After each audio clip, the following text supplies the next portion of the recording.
Hurmatli Agrobuxoro kanali kuzatuvchilari, biz bu dalamizga Greenlife kompaniyamizning Champ markaziy xori navimiz ekilgan. Jasur akamizning keyingi ikkinchi dalasiga kelganmiz. Bu dalamizni o'rib sotyapti ekan. Hozir gektari o'rtacha 78 tonnadan 83 tonnagacha beryapti ekan hosilni bir gektaridan.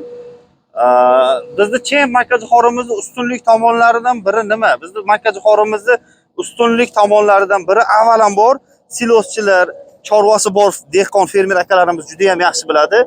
Kaloriya birligi. Kaloriya birligi nima endi? Masalan, oziqa birligi deyiladi. Markaziy xorini masalan o'rtacha obishni markaziy xorlarda 40% yoki 35% tashkil qiladigan bo'lsa, bizning Champ markaziy xorimizda bu ana ko'rsatkich 55-60% tashkil qiladi.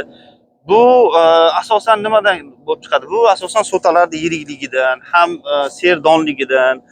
Keyin yana ham Greenlife kompaniyamizning Champ markaziy xorimizning ustunlik tomonlaridan biri mana sotalari o'zi pishishga yetib kelgan. Juda ham tayyor bo'lib qolgan. O'sha darajada ham mana ko'rishlaringiz mumkin. Hamma joy bir xil yam-yashil, pasti barglari ham даже qurimagan, yuqorisi ham barra holatda bo'lib turadi.